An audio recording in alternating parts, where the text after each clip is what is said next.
حضرت شیخ الاسلام حضرت مفتی دتی عثمانی صاحب دامت برکاتہم قبرص اور مالٹا تشریف لے گئے تھے. میں بہت مختصر اس میں سے عرض کروں گا کہ جو لوگ تلاوت کرتے بھی ہیں تو ذرا سوچیں کہ کتنے ایسے ہیں جنہوں نے اسے ترجمہ اور تفسیر کے ساتھ پڑھا، علماء کے ساتھ رابطے کے ساتھ پڑھا. قرآن کریم ایک پیغام ہے اللہ تعالیٰ کا بھیجا ہے، تو کم از کم اس کو سمجھیں تو صحیح. اور قاری صاحبان سے یہ حضرت کا جملہ ملا رہا ہوں بیچ میں، قاری صاحبان سے اپنا قرآن پاک تو صحیح کرائیں. تصویر حرام ہے، سب سے زیادہ عذاب تصویر کھینچنے والے کو ہوگا. اپنے موبائلوں کو صاف کریں، اور قیامت کے دن کہا جائے گا کہ اس میں جان بھی ڈالیں. عورتوں کی تصویر کس حساب سے رکھی ہوئی ہے، مرنے کے بعد موبائل کھلے گا اطلاع دینے کے لیے، اس میں کیا بھرا ہوا ہوگا، اس کو سوچا. اور فرمایا کہ اگر آپ کے پاس کسی عزیز دوست کا، محبوب کا کسی اور زبان میں خط آتا ہے جس کو آپ نہیں جانتے، تو کیا آپ اس خط کو اٹھا کر طاق میں رکھ دیں گے کہ اس زبان کو میں نہیں جانتا، جبکہ آپ اس شخص کو جانتے ہیں کہ میرا دوست ہے، میرا محبوب ہے، میرے چاہنے والا ہے.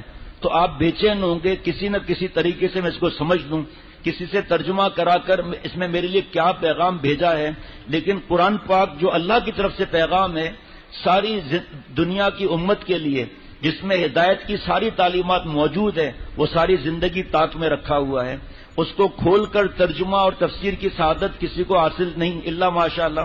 تو سبق ملتا ہے کہ قرآن پاک کی تلاوت کے ساتھ بندہ کچھ وقت علماء کے ساتھ جا کر ترجمہ اور تفسیر کو سمجھے. قبرص پر حملہ ہوا، حضرت معاویہ رضی اللہ تعالیٰ عنہ نے بھیجا تھا، اس میں ایک صحابی تھے.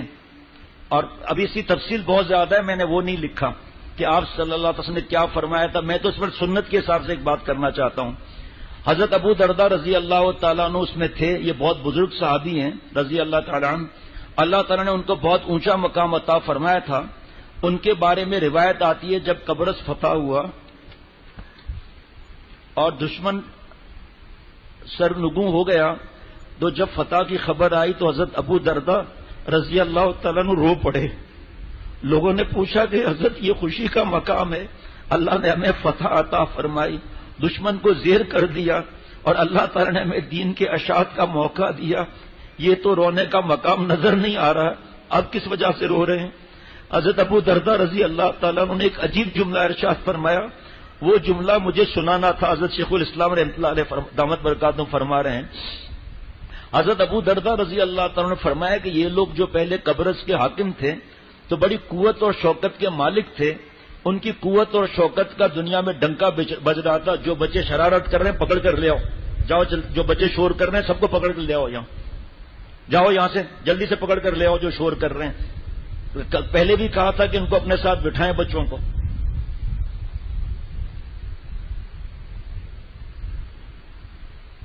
حافظ ڈاکٹر شفقت جملہ کہتا ہوں، خاموش رہو ورنہ دو کان کے بیچ میں ناک کر دوں گا. ان کو سارے وسائل حاصل تھے اور دنیا کی مضبوط طاقت ان کو سمجھا جاتا تھا. لیکن جب انہوں نے اللہ تعالی کی نافرمانی پر کمر باندھی، گھر گھر میں بدکار عورتیں ناچ رہی ہیں کیبل، ٹیلی ویژن اور موبائل کے ذریعے.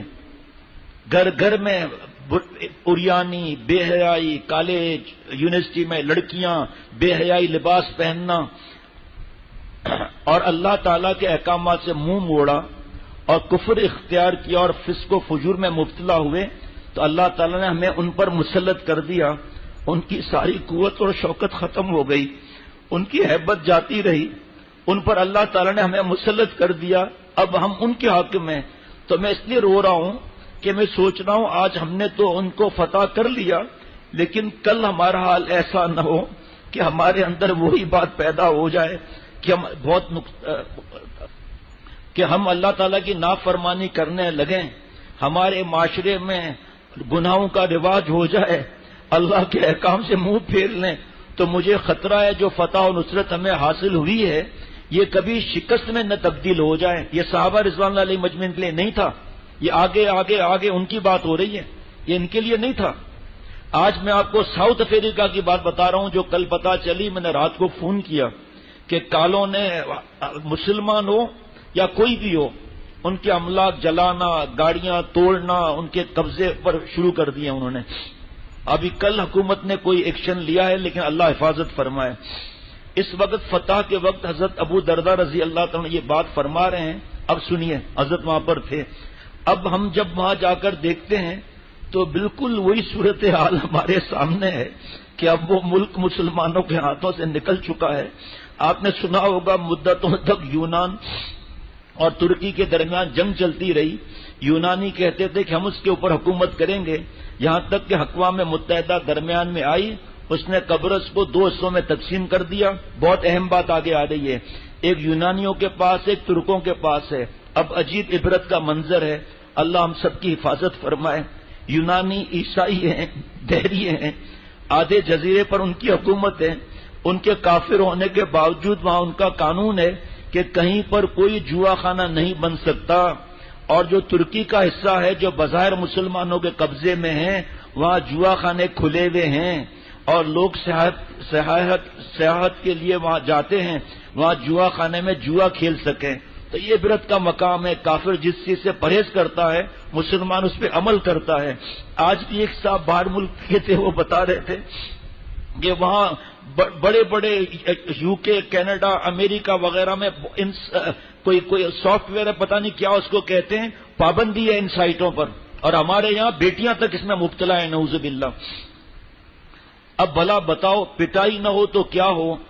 کافر اس گناہ سے بچا ہوا ہے، اس کو برا سمجھتا ہے، قانوناً منع بھی کرتا ہے، مگر مسلمان اس سے پرہیز نہیں کرتے. اس جزیرے کے مسلمان حصے میں یہ سب کام جاری ہے. تو جو بات حضرت ابو دردہ رضی اللہ تعالیٰ نے فرمائی تھی وہ آج ہم نے آنکھوں سے دیکھی، اب ہمارے ہاتھوں سے چھن چکا. مسلمانوں کی بڑی تعداد ہے یونان حصے میں بھی اور ترکی میں بھی، الحمدللہ مسجدیں بھی ہیں. قبرص کی بات نہیں، ترکی کی بات کر رہا ہوں. قبرص میں اب وہ تفصیل نہیں ہے، حضرت نے جو ہے وہ وہاں ایک مسجد کے لیے وہاں کے بڑوں سے بات کی تو انہوں نے کہا ہم مسجد بنا دیتے ہیں. اب آگے میں وہ بات بتانے لگا ہوں جس کے لیے حضرت والا بہت روتے تھے. آج حضرت شیخ الاسلام دامت برکاتہم نے وہ بات فرمائی ہے. الحمدللہ نماز کے پابند ہیں، مسجدیں ان سے بھری ہوئی ہیں، لیکن جو نئے نسل ہے، نئے نسل جو ہے وہ بس نام کے مسلمان ہیں، باقی سب چیزوں میں کافروں کے طریقوں پر عمل کر رہے ہیں. ہمارا دیکھو کیا عمل کس طرح ہے، اور یہ حال تقریباً سارے مغربی ممالک کا ہے. اب آگے دیکھیے جو حضرت کا مضمون، حضرت روتے تھے. تقریباً 5-6 بیانات حضرت کے ملفوظات پر ہے جو باہر جانے کی فکر کرتے ہیں. انگلینڈ میں کچھ بہتری ہے کہ مدرسے بھی ہیں، مسجدیں میں بھی ہیں، تبلیغ کا کام بھی ہو رہا ہے. اس کے باوجود 80% مسلمانوں کے بچے مرتد ہیں. اللہ میرے اور مسلمان کی حفاظت. 80%. انگلینڈ کا ایک دوست کو جب میں نے یہ بات بتا رہا تھا، اس نے کہا حضرت تو چند دنوں کے لیے آ کر چلے گئے نا. میں کہتا ہوں 90% مرتد ہو رہے ہیں، اور اکثر مغربی ممالک میں یہی حال ہے. جو لوگ تمنا کر رہے ہیں کہ کاش ہمیں امریکہ میں نوکری مل جائے، گرین کارڈ مل جائے، کاش انگلینڈ میں ہمیں نیشنلٹی مل جائے، اس کے لیے بھاگ دوڑ کرتے ہیں، اس کے لیے تگو دو کرتے ہیں. جس کے ہاتھ میں گرین کارڈ آ گیا ایسا لگتا ہے جیسے اس کو جنت مل گئی، اور اس کے ہاتھ میں وہاں کی نیشنلٹی آ گئی. آپ کو یاد ہوگا میں نے کئی بار کہا کہ اتنا مرتے ہیں ان گرین کارڈ کے پیچھے، ساری رات جوتے خراب کر کے کھڑے رہتے ہیں ایمبیسیوں کے باہر. ایسا لگتا ہے کہ قبر میں یہ پوچھا جائے گا تہاڈے پاس گرین کارڈ ہے جی، آہو جی، وہ جنت میں جاؤ جی. تہاڈے پاس گرین کارڈ ہے اور نہ جی، اور تو پھر دوزخ میں جاؤ جی. ایسے ایسے حالات میں آپ کو بتاؤں جو دین پھیلانے کے لیے عالم بن کر وہاں گئے ہیں، ان کا حال مجھ سے پوچھو. 90% کا 90% کا.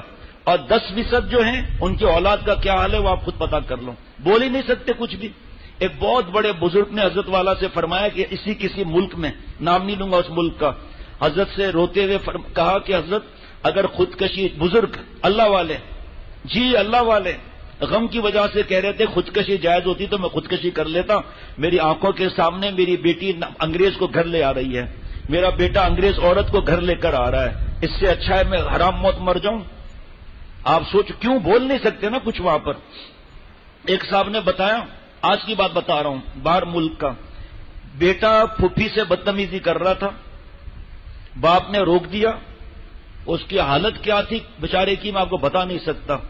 کہ شیخ وہ میرا بیٹا یہ عمر 20 سے اوپر کھڑا ہو گیا مقابلے پر، اب میں اسے کیا کہتا؟ مقابلے پر کھڑا ہو گیا اور اس کو 2 مہینے ہونے کو آ رہے ہیں، مجھ سے بات نہیں کر رہا، اور کہا جا رہا ہے باپ سے معافی مانگو. کیوں معافی مانگو؟ کھڑا ہو گیا وہاں پر اکڑ سے، کیوں معافی مانگو؟ بلکہ ماں سے کہہ رہا ہے باپ سے کہو مجھ سے معافی مانگے. ہم سوچ بھی نہیں سکتے ہم کتنے خوش نصیب ہیں جن کو اللہ نے حضرت والا رحمت اللہ علیہ کے سلسلے سے جوڑ دیا، اور جو جس سلسلے سے اور دین کے جس شعبے سے جڑا ہوا ہے الحمدللہ ہم خوش نصیب ہیں. لیکن جب تقویٰ کی فکر بھی ہو، جب ہمارے موبائل لعنتی کاموں سے پاک ہوں، جب ہماری راتیں اللہ کے ساتھ راز و نیاز میں گزریں، ساری رات کی بات نہیں کر رہا، سوتے وقت اللہ کے احسانات کو یاد کر لیں. وہ نیشنلٹی آ گئی تو اپنے لیے یہ سمجھتا ہے کہ مجھے بہت بڑا اعزاز مل گیا. وہاں حالت یہ ہے کہ اس وقت تم شوق میں چلے جاؤ گے، ہو سکتا ہے گرین کارڈ مل جائے، تمہارے پیسوں میں بھی اضافہ ہو جائے، لیکن جو تمہارے بچے پیدا ہو رہے ہیں ان کی حفاظت کون کرے گا؟ جو لوگ چاہتے ہیں کہ ہمیں گرین کارڈ مل جائے، ہمیں وہاں کی نیشنلٹی مل جائے، مگر وہ اللہ کے بندے یہ نہیں سوچتے کہ کس طرح دین پر قائم رہیں گے. بعض رہتے بھی ہیں اور اپنے بچوں کے ایمان کا خیال بھی کرتے ہیں، لیکن مجموعی طور پر نئی نسلوں کا تحفظ بہت مشکل ہو گیا. اس کو انعام سننے ذرا جملے کیسے خطرناک حضرت نے فرمایا ہے. اس کو انعام سمجھنا، اس کو منزل سمجھنا، منزل مقصود سمجھنا درست نہیں. یہ اچھی بات نہیں ہے کہ انسان دین کی قربانی دے کر دنیا کو حاصل کرے. حضرت ابو درداء رضی اللہ تعالیٰ کی جو بات ہے، اللہ تعالیٰ نے اس پر عمل کرنے کی توفیق عطا فرمائے. بڑی معنی خیز بات ہے جو اس وقت ارشاد فرمائی جب قبرص فتح ہو رہا تھا. اس واسطے سے جو سبق مل رہے ہیں، ایک تو قرآن پاک کو اپنانا، عمل، اس کی تلاوت، اس کے فہم، اس پر عمل، خود بھی اپنے اولاد کو بھی. دوسرا یہ کہ اللہ تعالیٰ نے ہمیں دین حاصل کرنے کے، معلومات حاصل کرنے، دین پر عمل کرنے کے جو مواقع دیے ہیں ان کی قدر کریں. جو اچھی صحبت اللہ نے عطا فرمائی ہے اس کو غنیمت سمجھ لیں. اگر کوئی شخص اچھی صحبت حاصل کرنا چاہے تو کمی نہیں، الحمدللہ اچھی صحبت میسر آ سکتی ہے. لہذا نیک لوگوں سے رہیں، ان کے ساتھ میل جول بڑھائیں، جو اللہ کے رسول صلی اللہ علیہ وسلم کے ساتھ محبت کرنے والے ہوں، اللہ سے محبت کرنے والے ہوں. اب یہ چند لائنوں کو ہوش سے سننا ہے، اور اس کے بارے میں فتویٰ بھی دیکھ لو کیا ہے، میرے پاس موجود ہے. اور پیٹ کے لیے سمندر پار جانے کے لیے کیا حکم ہے، اور اماں عائشہ صدیقہ رضی اللہ تعالیٰ نے کیا فرمایا ہے، اور ان سب کی حدیث پاک کے نچوڑ میں میرے پیارے شیخ نے کیا فرمایا ہے. اللہ کرے حضرت کے ملفوظات چھپ جائیں. سنیے آپ، اس چکر میں پڑھنا کہ میں اپنے وطن کو چھوڑ کر کسی مغربی ملک میں چلا جاؤں، ٹھیک ہے وہاں کچھ پیسے زیادہ مل جائیں گے. بعض کو تو میں نے دیکھا ہے ٹھوکریں کھاتے پھرتے ہیں، ان کو نوکری نہیں ملتی، کئی ہوٹلوں کے ویٹر بن جاتے ہیں، کئی برتن صاف کرنے میں لگ جاتے ہیں، لیکن سب کچھ کرنے کے باوجود گرین کارڈ لے لیں یا نیشنلٹی حاصل کر لیں، تب بھی وہ عزت نہیں ہو سکتی جو اپنے وطن میں ہے. مجھ سے پوچھو بھائی جان کے وصال اللہ بھائی جان کی مغفرت بے حساب فرمائے، دبئی میں عصر کی نماز میں چوتھی رکعت کے لیے اٹھتے ہوئے بھائی جان اللہ کے پاس چلے گئے، اور 2.5 مہینے میرا کیا حشر ہوا ہے شکایت کے لیے نہیں بتا رہا. الحمدللہ اللہ سے ہر حالت میں راضی ہوں، وہ وقت بھی گزر گیا، لیکن جو حالات کبھی بتاؤں گا کہ وہاں پر میں نے اپنے آپ کو غلام سمجھا یا نہیں سمجھا.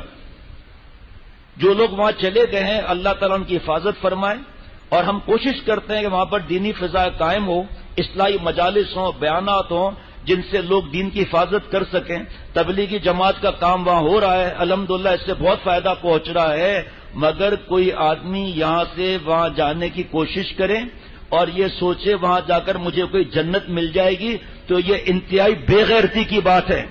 یہ شیخ الاسلام حضرت مفتی تقی عثمانی صاحب دامت برکاتہم کی جملہ ہے کہ جو یہ سوچے کہ وہاں جا کر مجھے کوئی جنت مل جائے گی تو یہ انتہائی بے غیرتی کی بات ہے اور اپنے نسلوں کو خراب کرنے والی بات ہے. اللہ تعالی ہماری حفاظت فرمائے. اور بتا بھی دیتا ہوں الحمدللہ، ماہنامہ البلاغ ذی الحجہ 1440 ہجری صفحہ نمبر 3، یہ اس مہینے کا جو ہے یہ